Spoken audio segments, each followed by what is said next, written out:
How's it going, everyone? My name is Michael SK, and welcome back to Steins Gate. In the last episode, Okabe made the realization that things aren't going to be easy going forward. He's basically at an impossible choice to make. He either has to save Mayuri, which means by going back to the Beta World Line, he'd be killing Kirisu, or stay where he's at, where Mayuri would die, but Kirisu would live. And of course, CERN would take over, the dystopia, and all those other bad things. So it's an impossible choice for him alone to make, and he's just straight up struggling. And it looks like, since we have not been talking with Mayuri so much, Okabe has decided to go to Kamima, the final day of Kamima, I believe, to go spend time with Mayuri. Actually, no, it's not the final day. I think this is the first day. There's 3 days of Kamima, and she is here worried about Okabe. So let us read on. It's afternoon on the first day of Kamima, and the crowds are finally beginning to thin out. Actually, before we continue on, in the last episode that I was recording, I did run into a little bit of an issue. I don't think anybody will notice it because I patched it up, hopefully really well. But my Audacity, my program that records my commentary, for some reason had a little issue midway through, and I noticed it sort of at the end. But, of course, it was too late, and it just stopped recording a little bit in the middle, which kind of sucked. But it was like a minute that was lost, and, of course, recording this, that's not too big of a problem. But if I notice any of that, I'll probably abruptly stop and try to fix that. But who knows? Maybe it won't even be an issue, but I guess we'll see. All right, yeah, back onto this. That shit's not important. Of course, the industry booths and cosplay area are still packed, but at least I don't have to wait in line to get in. I've been trying to get in touch with Mayuri for a while now, but she hasn't responded. I checked with Daru, but he hasn't seen her today either. Cosplay ends at 4 p.m. I focus on searching the cosplay area until then, but I still can't find her. Maybe she finished early and went home. I try calling her home, no luck. They haven't seen her since she left this morning. Where is she? I'm always afraid that she'll disappear the second I take my eyes off her. It's been like that ever since she lost her grandmother. Maybe it's just my imagination. We've been so close for so long. I saw Mayuri at her weakest and most vulnerable. Maybe that has made me overprotective. But I don't care how other people see us. I just can't leave Mayuri alone. I step into the cemetery, the final resting place of Mayuri's beloved grandmother. When was the last time I came here? For about a year after Mayuri became my hostage, I'd periodically accompany her here. But I don't think I've been here since I entered high school, so it's been about 3 or 4 years. As I get closer to Mayuri's grandmother's grave, I begin to hear a voice. It's Mayuri. I'd recognize her voice anywhere. It sounds like she's talking to someone. I approach quietly.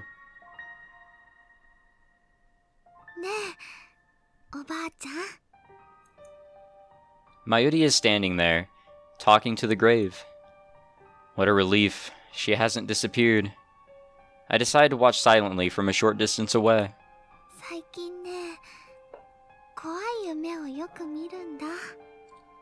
Scary dreams? What the fuck?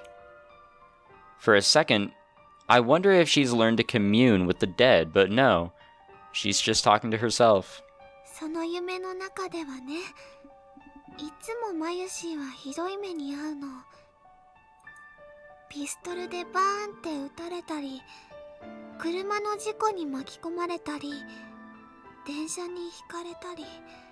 What the fuck? What? Don't tell me.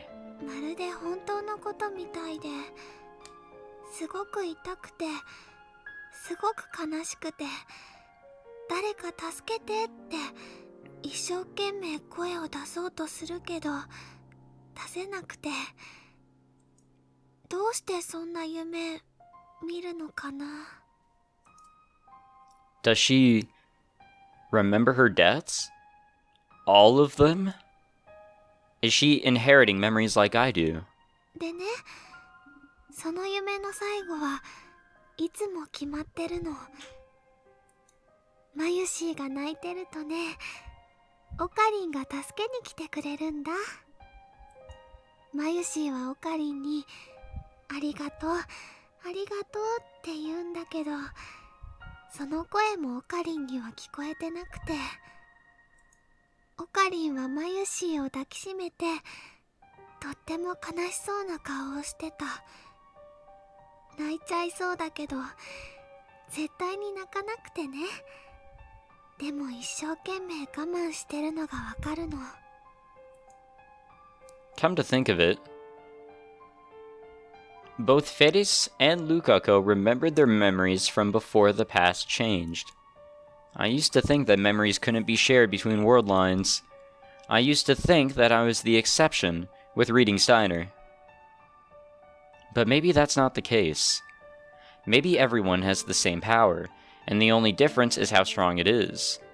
Maybe reading Steiner is nothing special after all.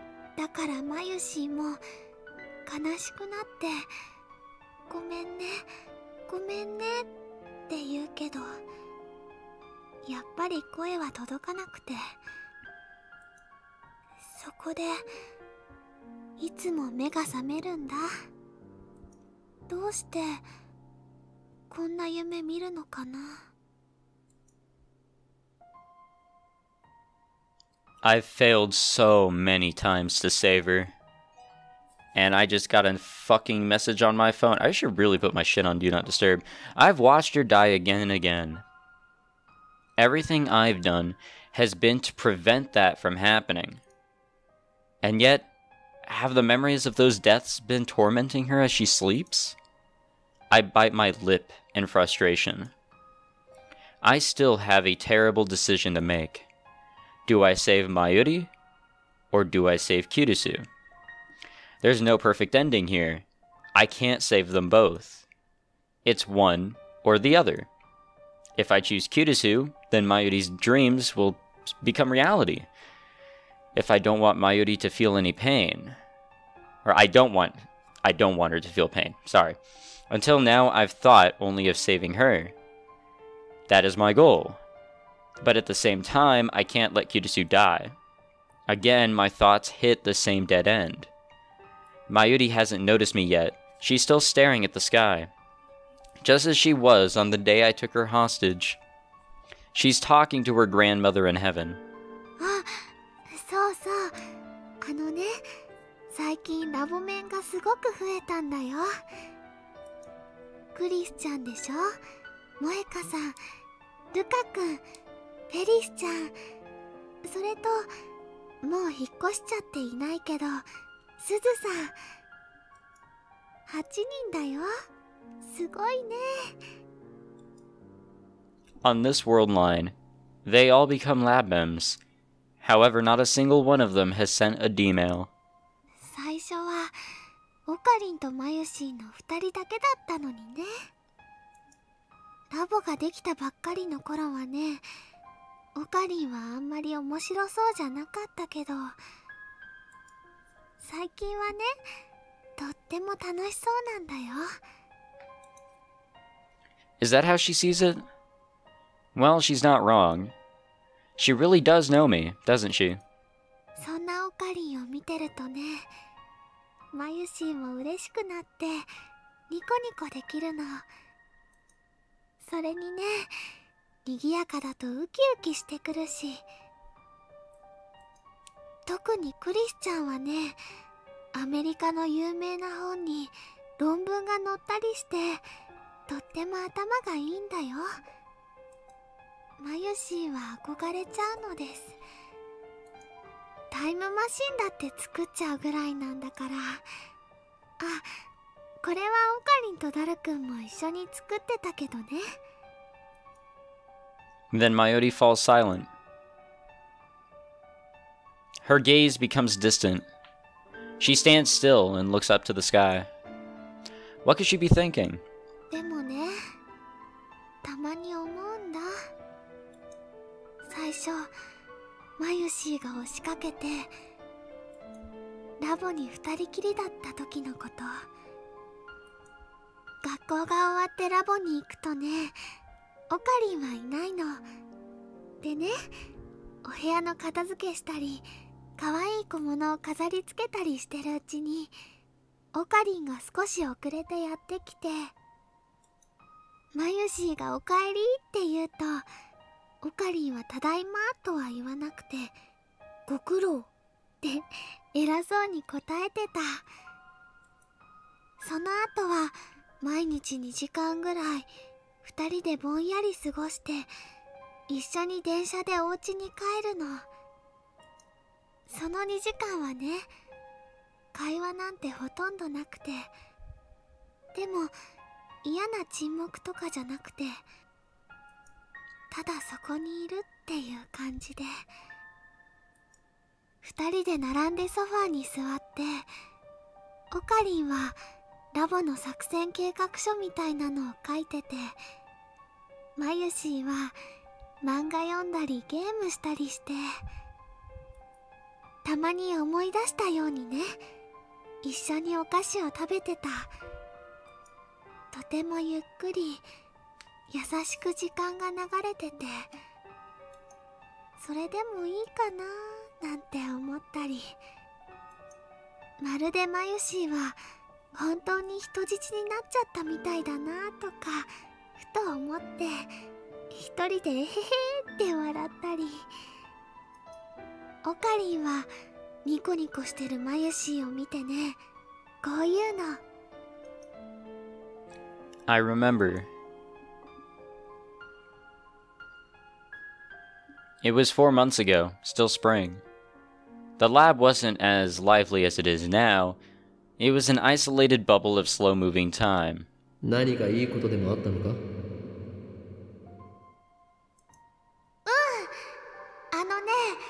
いいことはなかったけど、あったよ。そうか。幻想を見たのだな。それはもしかすると機関の幹部の一人、通称イリュージョンコンダクターからの攻撃である可能性がある。そっか、じゃあ気をつけなきゃ。でもね、きっとそのイリュージョンコダクさんっていう人は、コダクさんではない、コンダクターだ。Yeah, huge difference there. その人はきっと悪い人じゃないと思うな。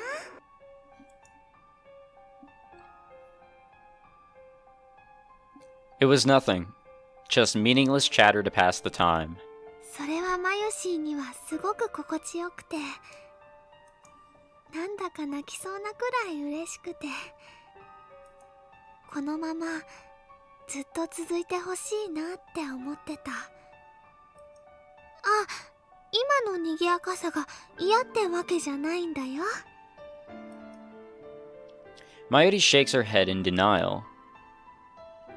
Finally, she stops looking up at the sky and bows her head instead. 最近ね、オカリンと話す時間ちょっと減っちゃった。だからね、マユシーは寂しくなっちゃったのかもしれないね。It's true. I haven't had time to talk to her lately. But that's because I've been fighting to prevent her death. To keep her dreams from becoming true. All so that Mayuri will keep smiling. I never again want to see her cry like she did on the day her grandmother died. でもね、オカリンの重荷にはなりたくないんだ。That word again, burden. I've never thought of her as a burden. マユシーはいつもオカリンに迷惑かけてばっかりだから。No, no, no. ね、おばあちゃん。Mayuri lifts her face once more. いつまでもこのままじゃいられないよね。このままでいい。And now we've made ourselves known. When I finally speak to Mayuri, she turns my way with a surprised expression. Her face is so soft, so innocent. Slowly, her lips curve into a smile. オカリンだー。あ、すごいね。どうしてここにいるってわかったの？ I mean, we are a mad scientist. 人質がどこにいるのか、俺は常に把握しているのだ。人質。だからお前は、俺の手からは逃れられん。絶対にだ。そっか。でもね、あんまり無理したらダメだよ。マユシーはね、ちょっぴり心配なのです。お前に心配されるほど、この法王院京馬はヤワではないのだ。マユリ、話せる時が来たら、すべて話す。だから、それまでお前は何も変わらずにいてくれ。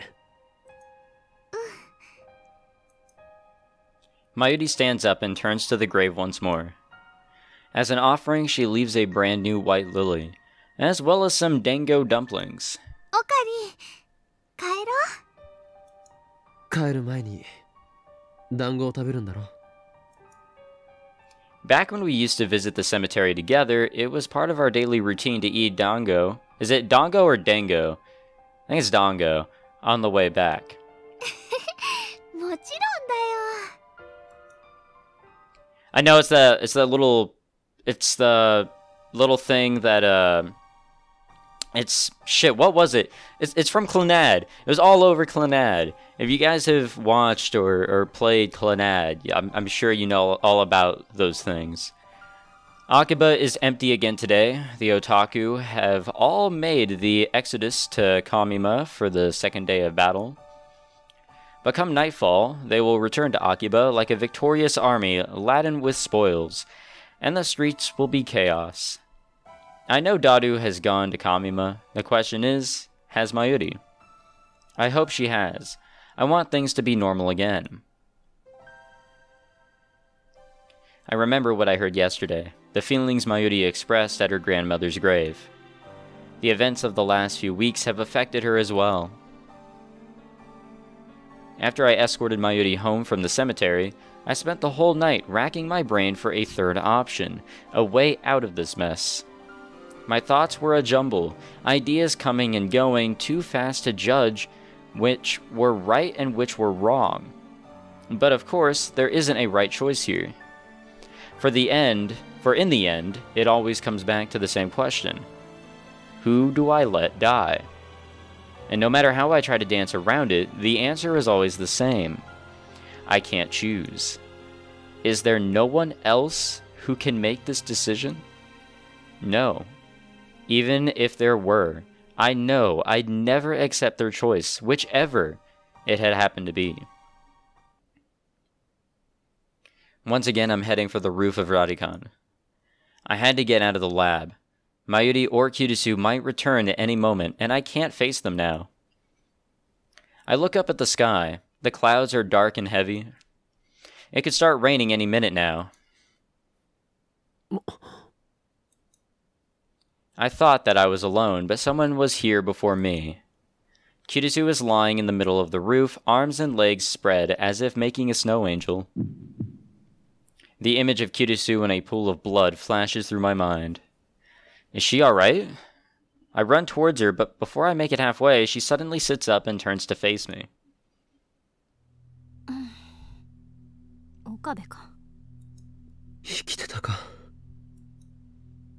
What a dumb thing to say. Fortunately, it looks like Kirisu didn't hear me. She's busy, combing her disheveled hair with her fingers. I breathe a silent sigh of relief. そっか。ここだとあんたと会っちゃう可能性があること、忘れてた。何をしていたんだ？考え事。そうか。Was she thinking about her death?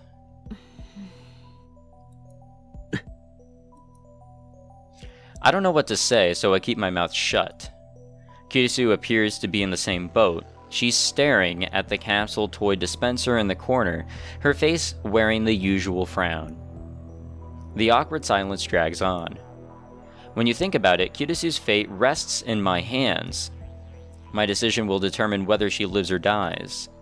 Her fantastic hypothesis yesterday was a desperate attempt to construct a scenario where she doesn't die. Even if she believes that her theory is correct, it must be difficult for her to avoid imagining her own death. I force a smile. I'm getting really uncomfortable here. 邪魔になっているようだから、俺はもう行く。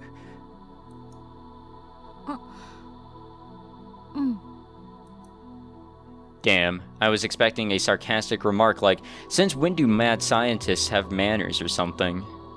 Just then, something cold lands on the tip of my nose. When I look up, raindrops start landing on my forehead. An evening shower. That's only going to get more intense and quickly. Kirisu hasn't moved a muscle.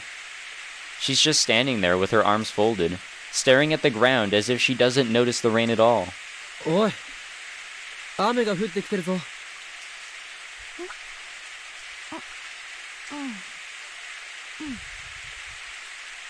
She's acting strange, like her mind is elsewhere. I knew it. She's been thinking about...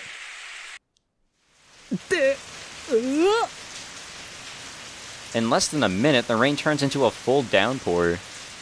We had no time to seek shelter. Kirisu's scream is drowned out by the roar of the rain.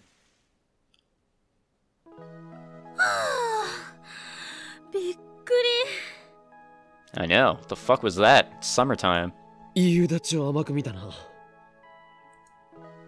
Now safely inside the building, we take a moment to catch our breath. It's been a week since Suzuha's time machine disappeared, but Raikan is still closed, the lights are off, and it's pretty dark inside.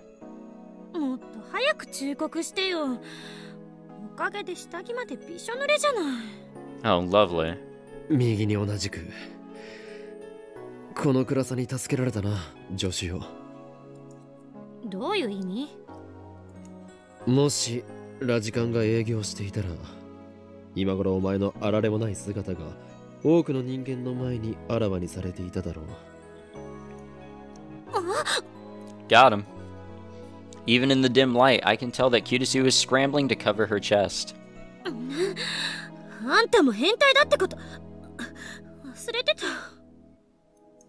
自分から下着までびしょ濡れだと申告しておいてよく言う。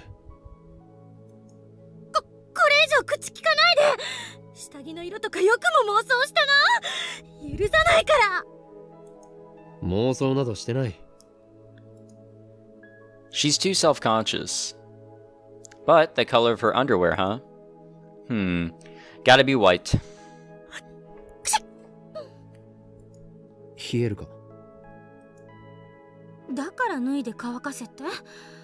ふざけないで。変態の手に引っかかるもんか。誰もそんなこと言ってないだろう。少し落ち着け。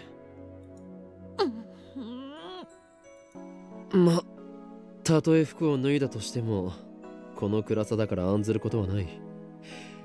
お前の貧相なヌード姿は誰にも見られることは。それ以上喋るとあんたの大脳新皮質をポン酢につけて高級料亭で提供してやるんだから。 Wow, I didn't understand any of that. すまん。 Please spare me that horror. Still, these wisecracks are a welcome distraction.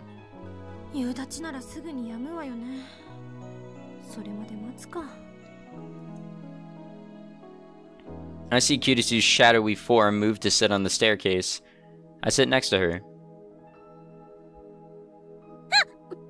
なんで横に。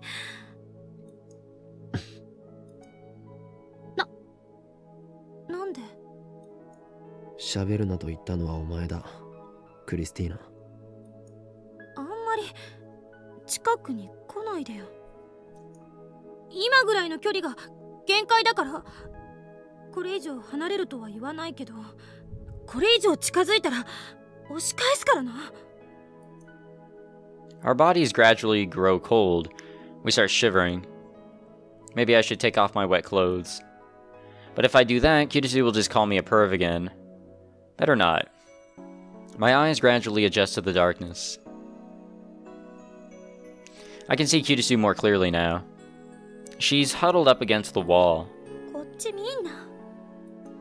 バカな。この暗さでは俺がどこを見ているかなどわからないはず。Does she have infravision? やっぱり見てたのか？ Damn, she used leading question on me. That's such a high-level technique. I avert my eyes from Kitasu and take off my lab coat. And that's when I notice my coat is torn at the shoulder. What the fuck? 屋上から避難した時にどこかに引っ掛けたか？何の話？いや、上着の肩口が破れかけていた。岡部ってドジっ子だったの？ Possibly. 俺はマッドサイエンティスト属性であってドジっ子属性など持っていない。It seems like forever since I've talked to Kitasu as Hoin Kyoma. はいはい。 Kitasu suddenly holds out her hand. ほら、貸しなさいよ。何？ちょうどソーイングセット持ってるから縫ってやると言っている。 How convenient. ソーイングセットだと？お前が？悪いか。I hand over my coat as asked. 実験大好きっ子のくせにそんな家庭的なものを？実験大好きっ子であると同時に家庭的な女の子かもしれないじゃない。家庭的な女の子なのか？相対的に見れば家庭的かもね。と言っても日本の女子高生の家庭的女の子指数がどれくらいか知らないけど。And there's an index for that? First I've heard of it. Kitasu skillfully threads the needle despite the darkness. 濡れてるから針が通りにくいな。本当に偶然持っていたのか？しつこい。そんなに私がソーイングセット持ってたら悪いの？悪いとは言っていないが、まるで狙ったかのようだったからな。つまりあんたが服を破ってしまうのを見越してあらかじめ用意していたって言ってもらいたいんですね。わかります。 Yeah, that doesn't make any sense, Okabe. Come on, try again. そんなわけあるか。それと勘違いしないでほしいんだけど、別に好きで縫ってあげてるわけじゃないんだからね。出たな、ツンデレセリフ。茶化すな。あんたが偶然服を破って私は偶然ソーイングセットを持っていた。だから縫ってあげている。それだけ。偶然ね。まさかお前タイムリープしているということはないよな。つまりあんたが服を破ってしまったからタイムリープして事前にソーイングセットを用意したって言ってもらいたいんですね。わかります。そんなわけあるか、そんなわけあるか。大事なことなので2回言いました。アンダースタン？確かにわざわざタイムリープして対策を練るならばソーイングセットではなくタオルを用意しておくのが先だからな。何それ、皮肉？文句ばっかり。 After working for a while, Kitasu cuts the string with her teeth, then hands me back my coat. ほら。ありがとう。うん。出来については暗くて確認できないけど、もし仮に出来が悪くても私の腕のせいじゃない。この暗さのせいよ、きっと。ちなみに糸の色についても何が出るかお楽しみに。色もランダムなのか。黒か赤かピンク。確率は3分の1。Eh, I'm fine with any of those. せめてピンクが出ないように祈ろう。 Hey man, pink is rad, bro. 寒いか？まあね。俺の上着を羽織るか？それだって濡れてるでしょ。まあそうだが。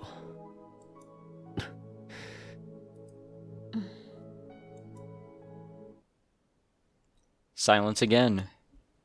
The words flow so naturally when it's just harmless banter, but 1 second of silence and suddenly we have nothing to say. It must be because of what happened yesterday. I'm so desperate to avoid the topic that nothing seems safe. I know I need to say something, but what? 結論は出た。 Her voice is barely a whisper, but I can hear her clearly in the silence of the empty stairwell. I look at Kirisu. She's hugging her knees to her chest, presumably against the cold. My decision. I know what she means. That's why I can't answer. まだ悩んでるの？あんたってマユリのこと好きなんでしょ？何？ Where did that come from? Kirisu keeps staring into the darkness. ただの錯覚かもしれないけど、私の心の中に奇妙な記憶というかデジャブみたいなものがある。そこではあんたはマユリを助けようと必死になってて、一人で傷つきながらそれでも前に突き進もうとしてるの。 Is she actually gaining memories and stuff of past world lines that we've been on? Just like all the others have? Kirisu too? そんな岡部が私に相談をしてきて、そのひたむきに頑張ってる姿を見て、私も力になってあげたいと思ったり。って別にあんたを助けたいって思ったわけじゃないからな。私はあくまでマユリを助けたいだけであって。とにかく私にはなぜかそんな錯覚が記憶のように残ってる。 So Kirisu's the same.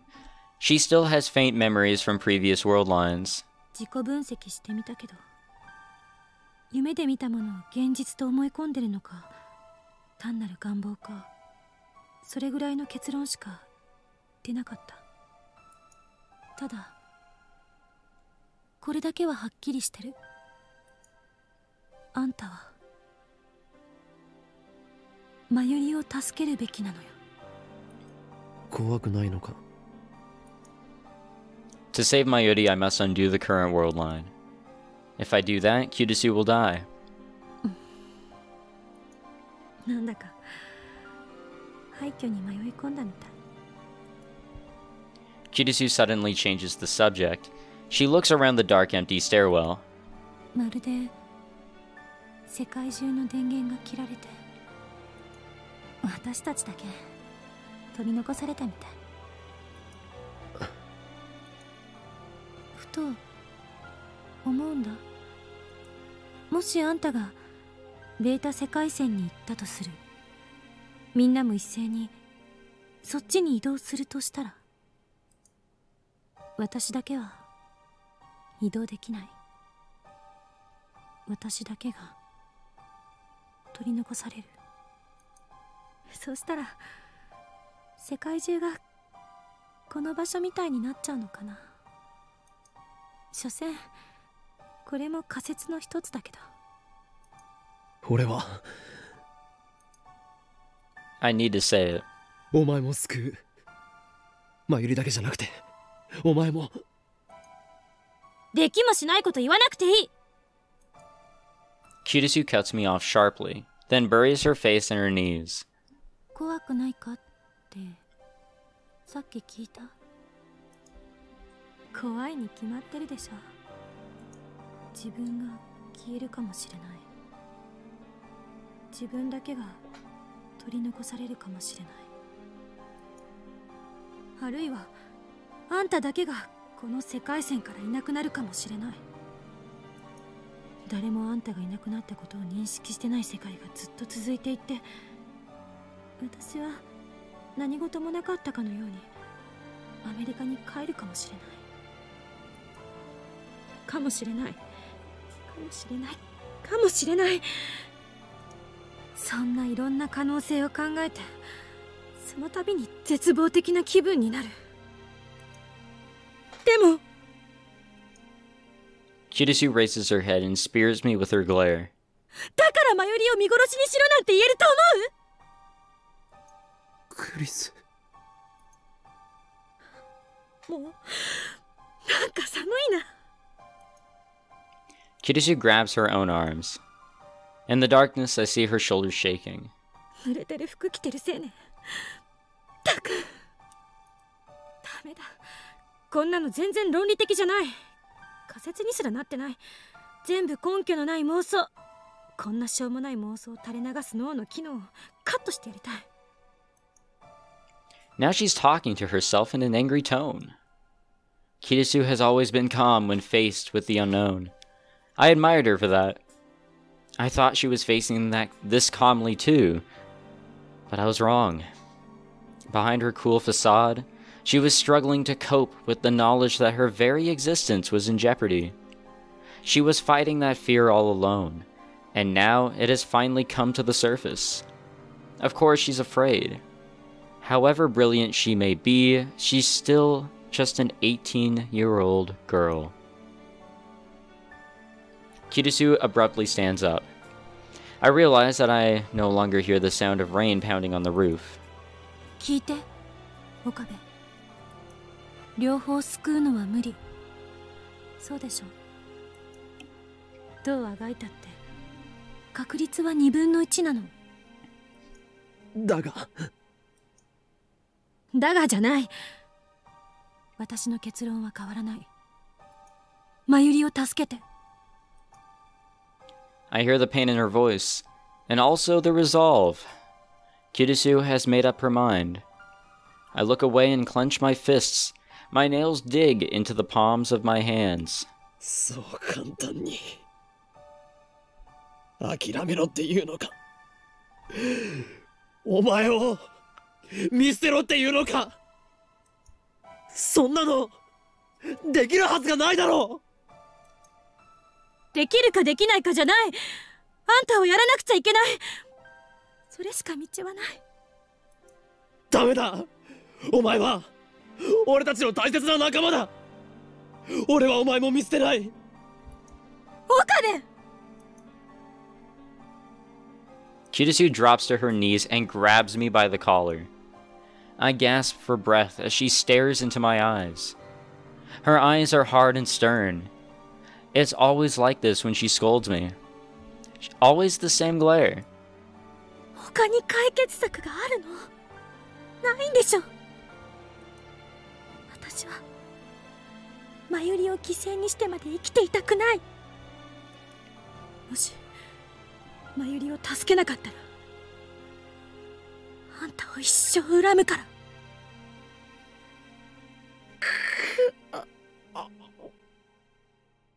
This can't be happening. I hate this choice with no right answer. I hate the universe for being so cruel. And most of all, I hate myself for forcing Kirisu to speak these words when she is the one with the most to lose. Tears well up in my eyes, but I bite my lip and hold them back. Is there really no other way? I can't bear it. I look straight back at Kirisu as she holds me by the collar and tightly embrace her slender body. Her clothes are still wet from the rain, but all I feel is warmth radiating from the core of her being. お前はここにいるのにこんなのあんまりだ。ごめん。Tension drains from her back and her hands. She gives her whole body to my embrace. ありがとう。私のためにそこまで苦しんでくれて。でももう十分。私は大丈夫だから。あとはマユリのことだけ考えて。 Despite her fear, Kirisu has made her choice. It's time for me to do the same. I need to decide, here and now, the future of the world, which friend to let die. Holding Kirisu tightly, I whisper into her ear.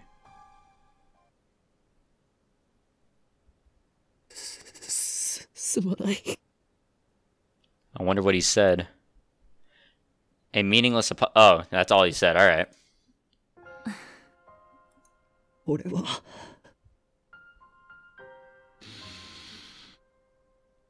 マユリだけはどうしても救いたいから。 These words are a death sentence, but I force myself to speak them. It takes every ounce of willpower I possess. お前を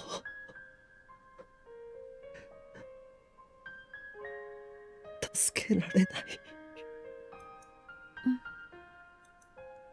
When I finish, I feel as if a great weight has left my shoulders, and at the same time, as if 1,000 needles are stabbing into my heart.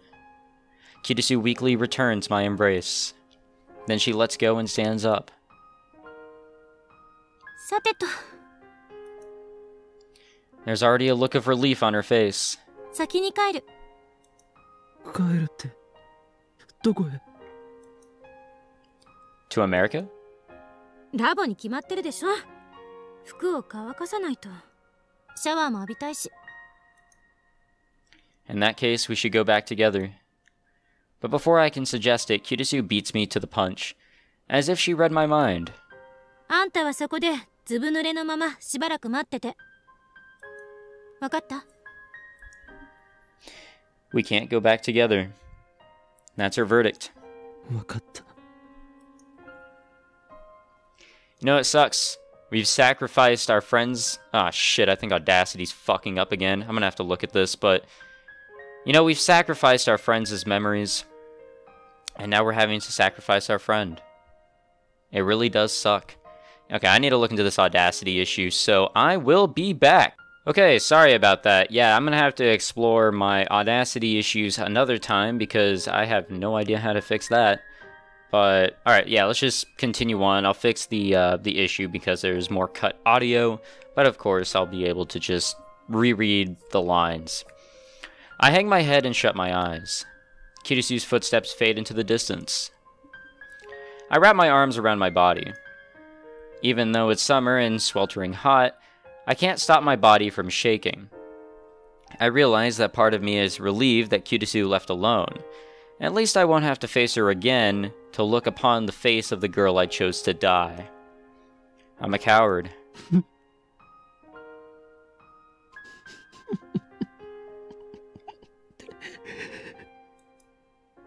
My self-loathing echoes in the darkness. And we are receiving mail. Oh, it's from Kirisu. Cease to inquire what the future has in store, and take as a gift whatever the day brings forth. Horace, an Italian philosopher. I'm going back to my hotel. Do what needs to be done. Good night. Damn, that hurts. I wait about 2 hours before returning to the lab. Kirisu is already gone when I get there. All she left is a single email. I sit down on the sofa. While drying my hair with a towel, I look towards the PC in the corner of the room. It's already connected to the IBM 5100, ready for Dadu to start hacking. I already got in touch with him. The hacking starts tomorrow at noon. I drove myself even further into a corner by telling that to Dadu. Now I can't turn back, no matter how much I want to. I chose Mayuri. I will let Kirisu die. Showering didn't soften the retching pain in my heart. In truth, I'm just riding on Kirisu's resolve. Mine is still a flimsy thing. I can't help but wonder, Is this really okay? Really? 誰かいますか? Ah, it's Mayuri. Mayuri opens the door and enters. For a moment, after she catches sight of me, she looks ready to burst into tears. But that quickly gives way to a smile. オカリンだ。どうした？なんとなく来てみたの。I swallow hard. Maybe I should explain the situation to Mayuri. But I know she'll feel guilty if I tell her. Mayuri doesn't need to know. Everything will be okay as long as we crack SERN's database and reach the beta world line. 最近ね、オカリンと話す時間ちょっと減っちゃった。でもね、オカリンの重荷にはなりたくないんだ。Can I really let it end like this? Shouldn't I tell her what Kirisu is sacrificing for her sake? もしかしてシャワー浴びてたの? Mayuri moves behind the sofa, grabs the bath towel on my head, and starts rubbing my hair dry. オカリン、シャンプーのいい匂いがするね。I didn't mind the towel so much, but then she buries her nose into my hair and starts sniffing. やめんか。I jerk my head away. Mayuri goes back to drying my hair. 今日ね、コミマ行かなかったよ。なぜだ？オカリンのこと気になっちゃったのです。オカリンの辛そうな顔を思い出したらね、コミマを楽しんでなんかいられないなって。だから有明まで行ったけど参加せずに帰ってきたの。そうか。悪かったな。心配かけて。Should I tell her? Or should I keep her in the dark? 最近ね、オカリンと話す時間ちょっと減っちゃった。だからね、マユシーは寂しくなっちゃったのかもしれないね。マユリ、もし俺がお前に隠し事をしてるって言ったらどう思う？実はオカリンとクリスちゃんは付き合っていますっていうびっくりなこと？なぜそうなる？でもね、オカリンとクリスちゃんはとっても仲がいいでしょ。二人はお似合いだと思うな。そんな話をしているんじゃないんだ。ああ、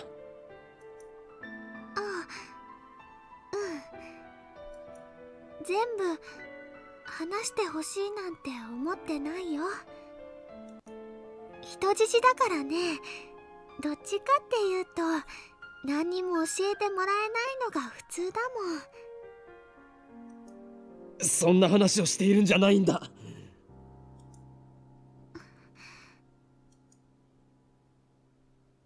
Mayuri's hand leaves my head.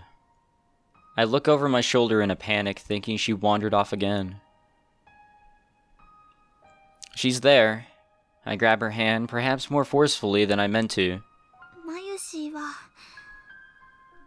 オカリンの重荷にはなりたくないよ。Again. だからオカリンが言ってくれるまで待つの。昨日もそう言ったよ。一生言わないかもしれないぞ。それはね、とっても気になっちゃうけど、でもしょうがないかな。その隠していることがお前に関係していることでも。マユシーに？俺はお前を傷つけたくなくて話さないでいるんだ。そのせいでオカリンは辛い顔してるのかな。だったらね、話してほしいな。オカリンが辛そうなの見たくないもん。それでお前は傷ついてもいいっていうのか。 Mayuri replies with a gentle smile. She nods without any hesitation. Her smile is so sincere, it strikes me speechless. 昨日もさっきも言ったよ。マユシーはオカリンの重荷になりたくないって。あのね、マユシーがおばあちゃんのことで苦しかった時、オカリンはマユシーを人質にしてくれたでしょ。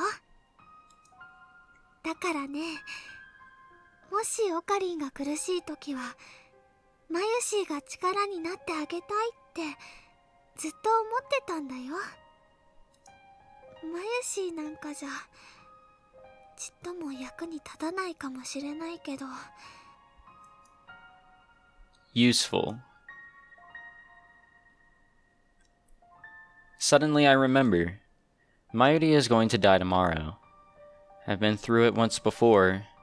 She died protecting me, and her last words were, やっとマユシーはオカリンの役に立てたよ。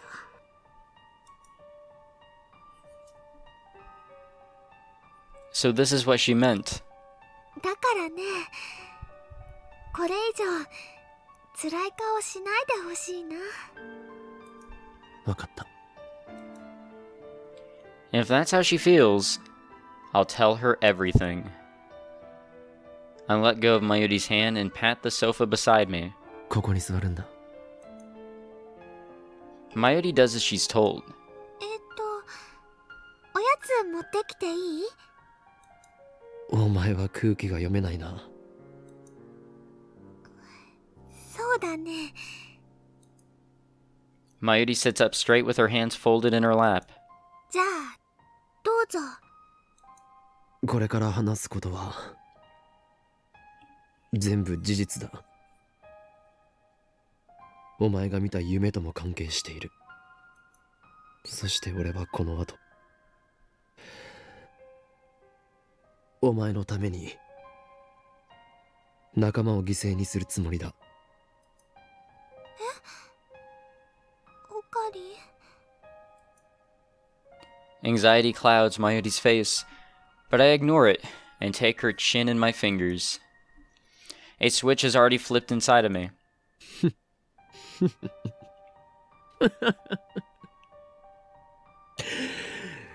せいぜい後悔するがいい。この俺、狂気のマッドサイエンティストである法王院京馬が行ってきた恐るべき所業の数々を聞いてな。I see we've switched into Hoin Kyoma mode. And so I begin, speaking as the mad scientist whose foolish experiments brought everything to ruin. I start with the first raid of the lab, or on the lab. I tell Mayuri how Moika killed her. Next I tell her about Suzuha and Feris, about Lukako, Moika, FB, and Nai. I describe their fates in every detail. And finally I tell her about Kirisu. すなわちマキセ・クリスを生贄として俺は新たなる世界へと旅立つのだ。 There was a lot to explain, and Mayuri kept asking questions. Desperate to understand the strange concepts I was throwing at her. Thanks to that, the conversation went longer than expected. It's already getting late. 以上がこの俺法王院京馬が考えた壮大なる計画、その名もメイドインヘブンである。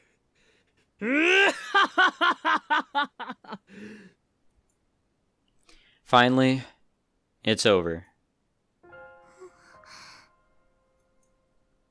Mayuri says nothing. She's staring at her hands, which are clenched into tiny trembling fists. She looks ready to cry any second. なぜそんな顔をしている Mayuri shakes her head and bites her lip. オカリンもクリスちゃんも苦しんでたんだね。なのにマユシーはのんきにコスを作ってた。こんなのバカみたいだよ。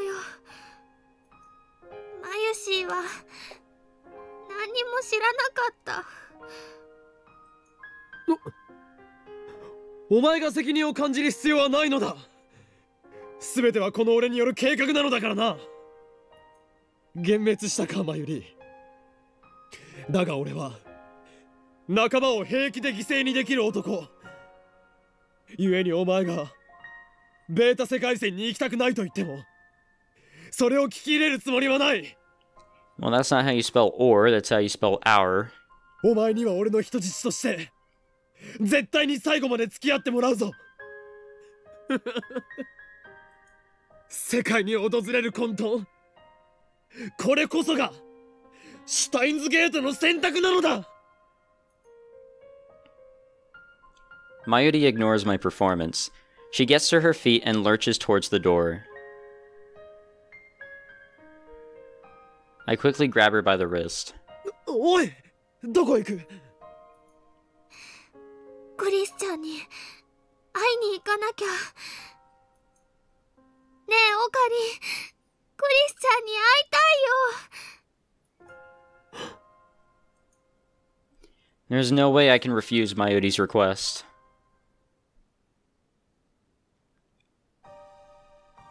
I contacted Kirisu.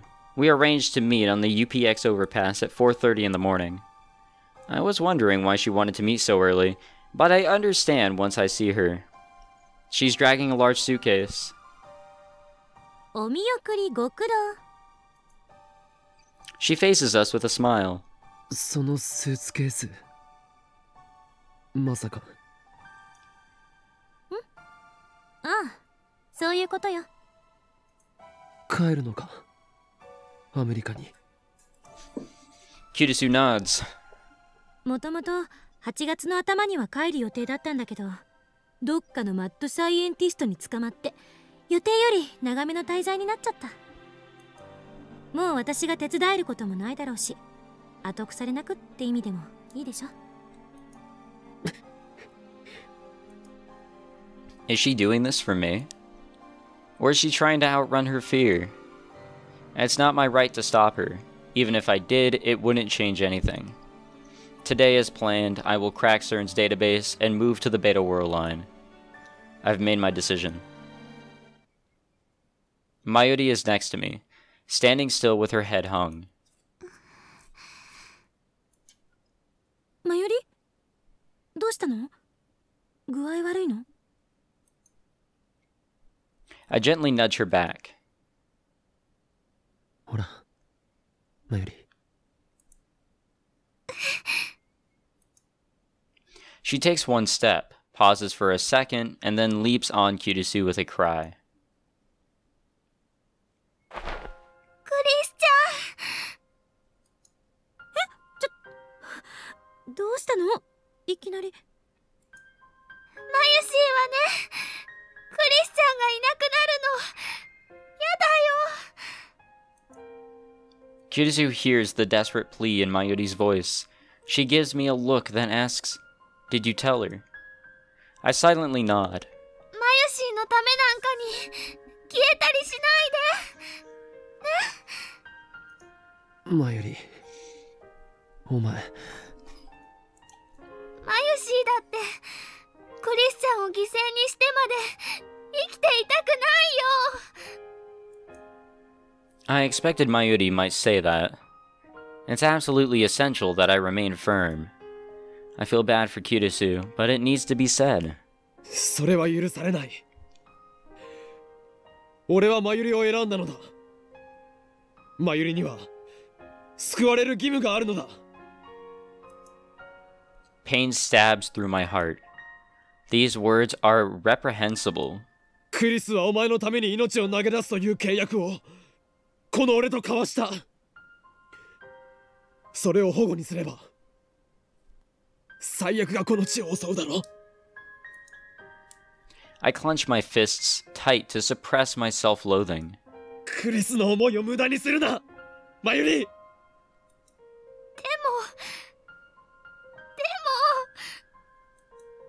ありがとう、マユリ。 Kirisu wraps her arms around Mayuri's back, returning the hug.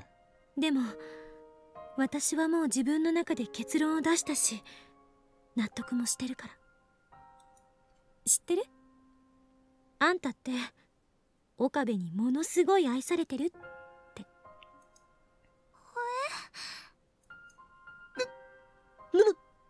何を言い出すのだ。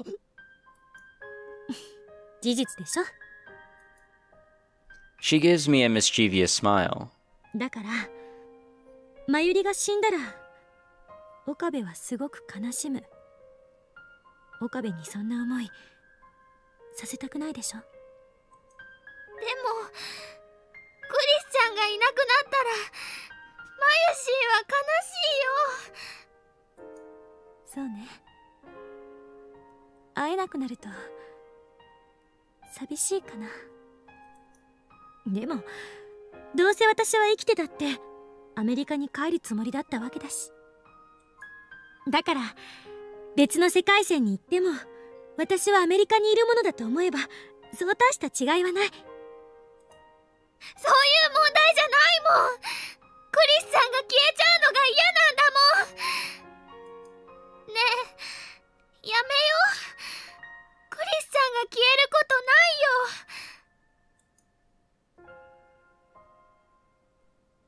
Kirisu separates from Mayuri and gazes straight into her face. これ以上私や岡部を困らせたらダメ。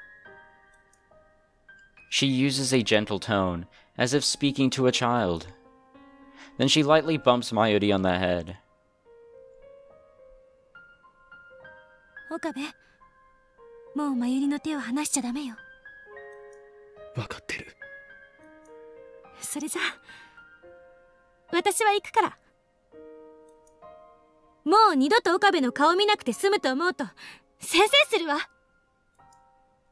She punctuates her insult with a smile. She's so cheerful now, a far cry from the shivering girl in the dark. To see her like this breaks my heart. I'm sorry. I repeat the words in my heart again and again, begging for forgiveness. Kirisu turns to go. クリスちゃん、行かないで。行かないでよ。ついてこないで。 She shouts over her shoulder. Mayuri freezes. 同情なんてしないで。惨めになるだけだから。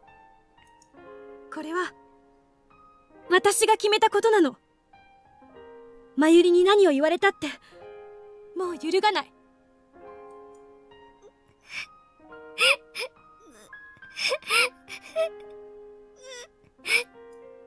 さよならマユリ。約束よ。あんたは幸せになりなさい。 With that, Kirisu walks away. Early morning Akihabara, well before sunrise, the trains are just starting to run. She disappears into the station, dragging her suitcase behind her alone. Mayuri falls to her knees, her face streaked with tears. As I approach, I hear her voice. ごめんなさい。ごめんなさい。ごめんなさい。お前が謝る必要はない。すべてはこの俺の決断だ。クリスには消えてもらう。俺はクリスを助けない。そして世界には俺が望む混沌が訪れるのだ。俺が許せないか、マユリ。ならば恨めばいい。だがそれでもお前には最後まで付き合ってもらう。俺は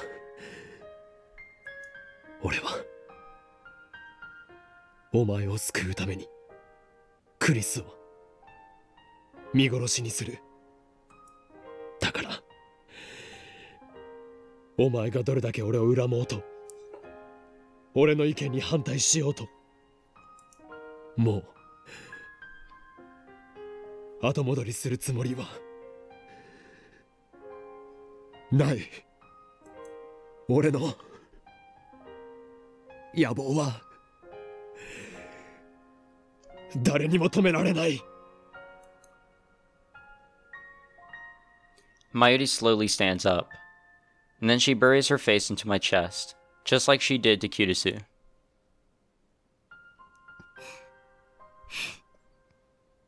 オカリンの本当の気持ち聞きたいよ。 How I really feel? Mayuri looks straight up into my eyes. オカリンが心の中で思ってることを素直な言葉で聞きたいよ。マユシーはね、もう重荷になりたくないから。なってねえよ。なってるわけないだろう。これは俺のエゴだ。俺がお前を助けたいだけだ。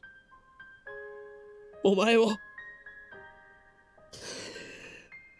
失いたくないだけだ。ありがとう、オカリン。 What a transition. ありがとう。 What a very sudden transition. Mayuri tries her hardest to smile through her tears. And then once again, she buries her face into my chest. いつも見てた怖い夢もそこに出てくるかっこいいオカリンもきっと夢なんかじゃなかったんだね。ずっとマユシーを助けようとしてくれてたんだね。ねえオカリン、マユシーはね、オカリンのこと大好きだよ。Hey. オカリンがいてくれるからマユシーは毎日笑っていられるんだよ。これからもずっと一緒にいていい？当たり前だ。I answer Mayuri with my embrace. そんなの当たり前だろう。一緒にいてくれないと俺が嫌だ。あのね、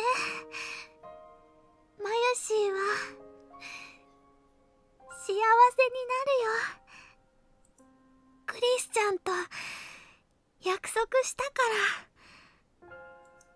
ああ、幸せにしてください。ああ、離さないでください。ああ、ずっと大好きでいさせてください。ああ。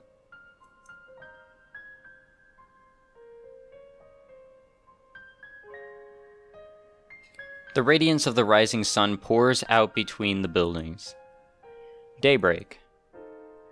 As the sky grows brighter, we remain in our embrace, as if to reassure each other that we are still here. それではこれよりオペレーションベルダンディ最終フェーズを開始する。 Mayuri and Daru turn to me and nod. Today is the last day of Kamima. Daru wanted to attend, of course, but a little begging convinced him to prioritize the operation. I take a look around the lab. These 20 days have seen constant change. It's incredible to think that at one point this lab had a whole 8 members. And now we're back to 3. The memories we made. The experiences we shared. To save Mayuri, I will undo them all. There is sorrow in me, and guilt. I engrave them deep inside my heart. I'll never forget, I mustn't forget, these long yet short summer days. But still, I choose to erase our memories. I choose to return everything to normal. Suzuha's mission is irrelevant. I'm not doing this for the future. As long as Mayuri lives, nothing else matters. ダル、始めてくれ。いいんだな。ああ。オキドキ。Dadu starts typing on the IBM 5100, and it's already connected to his main computer. This will get us into CERN's central database, where they keep the data they mine with Echelon. There we will locate the first D-mail I sent on July 28th, and erase all trace of its existence. With this, I can reach the Beta World line. At last, Mayuri will be safe. I look at Mayuri. She's on the couch, sitting straight as a ramrod. With her grandmother's pocket watch pressed to her ear, she stays still with her eyes closed.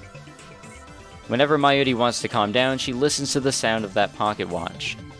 Ever since we parted with Kirisu, Mayuri has said nothing about my choice. I guess she's come to terms with it in her own way. The actual work I've left to Dadu, no problem there. While waiting for him to finish, I walk into the development room. In the center of the room is the time leap machine. I squat down and gently brush my fingers against the microwave surface. It's cool to the touch. I've made irreplaceable friends because of this thing, and because of this thing I've hurt them. But I don't want to blame the tool. It's how you use the tool that matters. And I've got to admit it saved me more than once. But still, once this is over, I'll destroy the time leap machine. We must never make the same mistakes again. オカリン、見つけた。マジであったぞこれ。あったのか。俺が送った D メールが。しっかり残ってるよ。Dadu points to a string of characters. My name is there, followed by the message I wrote about Kirisu's death. 3 lines total, each 12 characters long. This data led CERN to our doorstep. At FB's instruction, Moika and the Rounders attacked. If Suzuha is right, then by erasing this data, we will escape from the Attractor Field Alpha, where CERN dominates the future. That will take us to Attractor Field Beta, to the Beta World line within its range of convergence, to a future without Mayuri's death. Mayuri is standing next to me, gazing intently at the monitor. She grasps my hand firmly. 大丈夫だ。She looks anxious, so I pat her head to calm her down. エンターキーを押せばデータは消せるようになってる。Dadu stands up and gestures to the open seat. その儀式はオカリンに譲るわ。I sit down and face the keyboard. This time it ends. Kirisu's face floats through my mind. I close my eyes and take a deep breath. Goodbye, Kirisu. I slowly raise my right hand and extend my index finger. 勝利の時は来た! Dadu twitches at my cry. この俺はあらゆる陰謀にも屈せず己の信念を貫きついにラグナロックを戦い抜いたのだ。この勝利のため我が手足となって戦ってくれた仲間たちに感謝を。 One press of this key, and Kirisu will die. I firmly grip my coat at the shoulder, where it has been stitched together with jagged pink thread. Ah, so it was pink. 訪れるのは俺が望んだ世界なり。 I wish for Mayuri to live and Kirisu to die. That is the truth, and I must never forget it. すべてはシュタインズゲートの選択である。 This is the choice of Okabe Rintoro. エルプサイコングルー、世界は再構成される。 I swing down my finger and strike the enter key. Oh shit, it actually did change. Oh fuck, dude, I actually did not see that coming. I did not think that was actually going to do anything, to be quite fucking honest. After a while, the spinning stops and color gradually returns to the world. Reading Steiner activated. The world line has changed. I look around the room. Next to me is Daru. Behind me is Mayuri. I reach out to her, and she takes my hand with a smile. Everything is where it should be. It looks like nothing has changed at all. I gently touch my coat's shoulder, where Kirisu fixed a torn seam. It's gone. My coat isn't torn. The stitches, uneven from having been sewn in the dark, have disappeared. There's no trace of that ridiculous pink thread. I stand up and head to the development room. Underneath the table, the time leap machine. No, that's not the time leap machine. That's the phone wave named subject to change. The upgrades Kirisu made are gone. Nothing has changed. This world is exactly the same. In all respects, save one. Kirisu was never here. I thought that I was prepared for this, but now that I'm face to face with the cruel consequence of my decision, I feel powerless, defeated. I want to cry. おかり、どうしたの？ Mayuri runs up and grabs my arm. なあ、マユリ。なに？ラボメンナンバー004は誰だっけ？ I need to ask, even though I know what the answer will be. 004？おかりん、ラボメンはね、おかりんとマヨシーとダルくんの3人しかいないよ。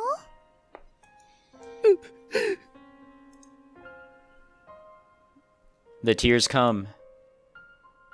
I crumple to my knees and cover my face with my hands. そうだな。このラボに4人目のラボメンなんていなかったよ。 Her existence was rejected by the world. おかりん、何か悲しいことがあったんだね。Mayuri rubs my back. マユシーはね、おかりんの力になってあげたいよ。 I embrace Mayuri. I stifle my voice and cry. おかりん、泣かないで。マユリは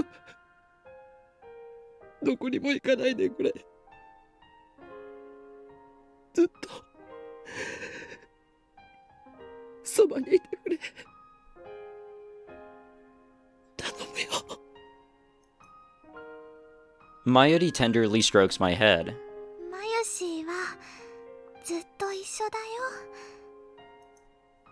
これまでみたいにずっと。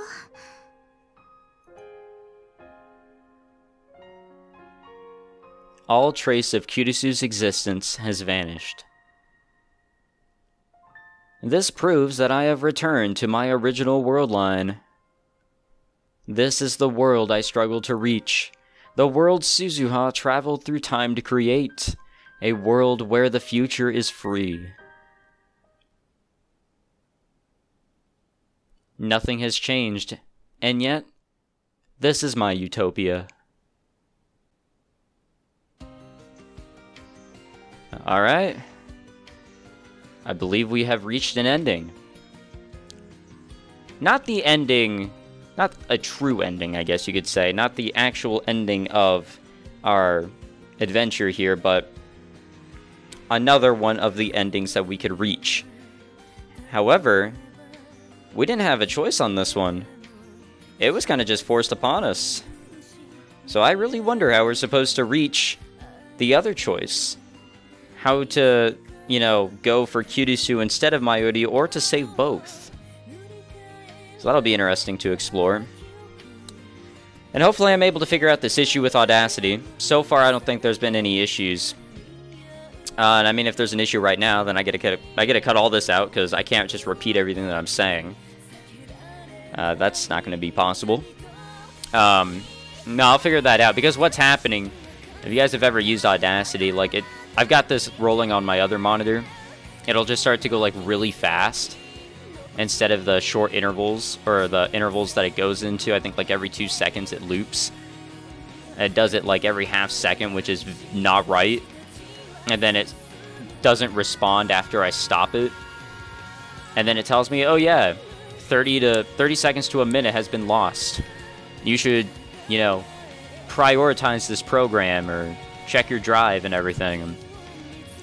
That's not right. Something's not wrong, or something's not right there. Something is very wrong. So I'll have to look more into that.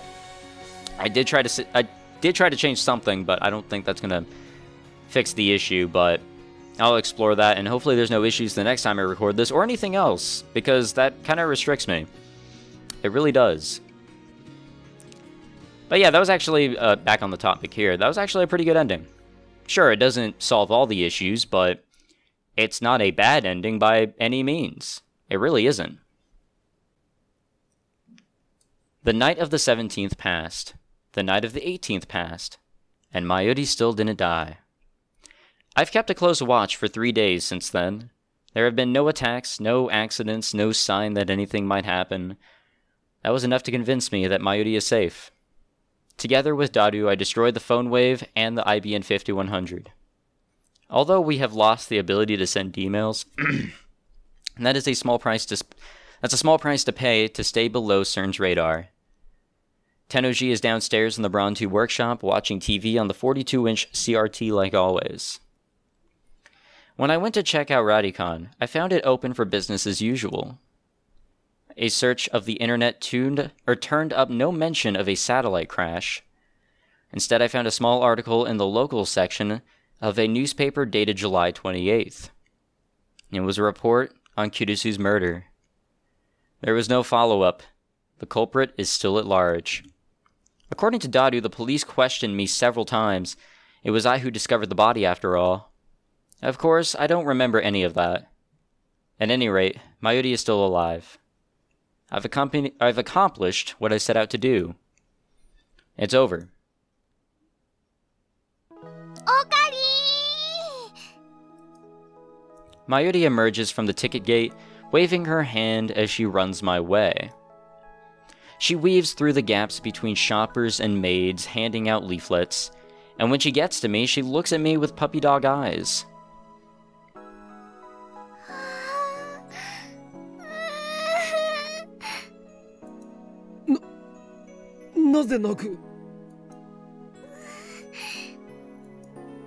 Mayuri doesn't answer me. She just strokes my cheek, gently, silently. She's crying, but she doesn't seem sad. Rather, she seems overcome with emotion. Okari, 迎えに来てくれたんだね。マユシーのことわざわざ待っててくれるなんて嬉しいよ。そんなことでいちいち喜ぶな。Mayuri wipes away her tears, making room for her shy, innocent smile. あのね、マユシーはオカリンの人質から恋人にクラスチェンジしたんだよね。いかにも。I have no idea how to respond to such an embarrassing question. But she's right.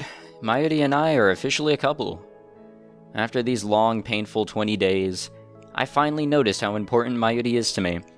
Plus, she told me that she loved me. よかった。夢じゃないんだ。いいからさっさとラボに行くぞ。こんな草暑いところに立っていたら日射病で死ぬ。I start walking without waiting for Mayuri's response. でもね、ラボだってすっごく暑いよ。扇風機があるだけマシだ。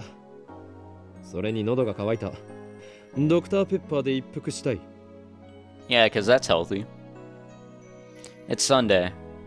Despite the heat, I see plenty of shoppers laden with bags enjoying themselves on the streets of Akiba. I suddenly feel a void in my heart. Nothing about this town has changed. Yet it feels like something is missing from my life. No doubt it's the gap that was left by Kyudusu. But there's no such thing as a perfect future. And that is a fantasy that nobody can realize. I mustn't forget. This is the future I wished for, fought for, and won. I have what is most important to me, Mayuri. I should be thankful for that. I am blessed far beyond the common man. I look beside me and realize that Mayuri's not there. I turn around, she's not there either. Mayuri? She's gone. She's always like this. Sometimes she just wanders off. Anxiety seizes my heart. Mayuri promised she would never leave me. This world line is worthless without her. Mayuri! I shout her name at the top of my lungs. I search for her in the crowd, but it's too thick to see. Mayuri! ここにいるよ。 I turn around to see Mayuri running towards me. In her hands is shaved ice. オカリン、暑いって言ってたでしょ。だからね、一緒に食べようと思って。驚かせるなよ。I feel so relieved. I want to embrace that small body of hers, but we're in public, so I stop myself.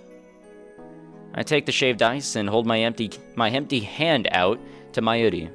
捕まっていろ。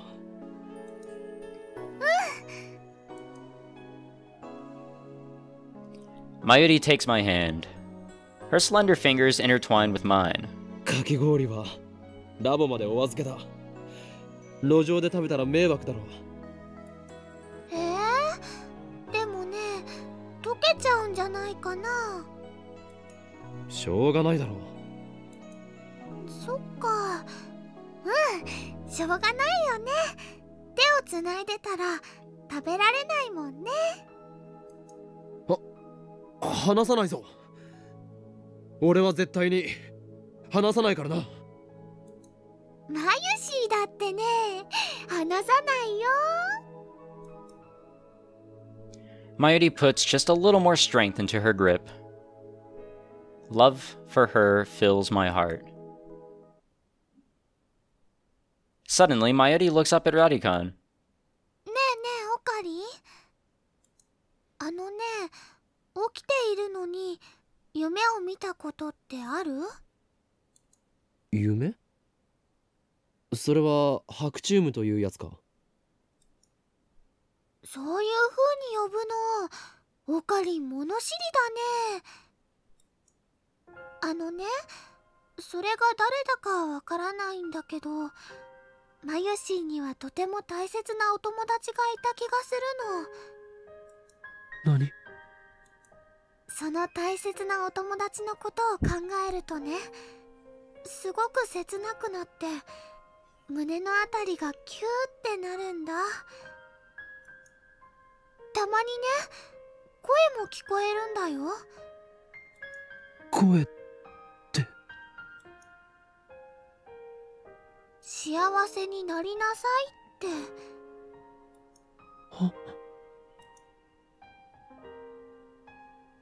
All of that was undone. I erased those memories, sacrificed them. その人がそう言ってくれたからね、マユシーは今こうしてオカリンと一緒にいられるのかもしれないね。 Perhaps everybody remembers their experiences from other world lines. Those memories may be vague and tenuous, but they're there. They speak to us in the form of dreams, visions, and déjà vu. もし会えたらありがとうって言いたいな。 I'm not the only one who remembers. その人誰だったのかな。きっと神様だ。そっか、神様ありがとう。マユシーはとっても幸せです。 Mayuri looks up. She reaches out to the sky like always. She shakes hands with the stardust, twinkling beyond the coat of blue. I look up too, to hold back the tears. And on we walk, hand in hand.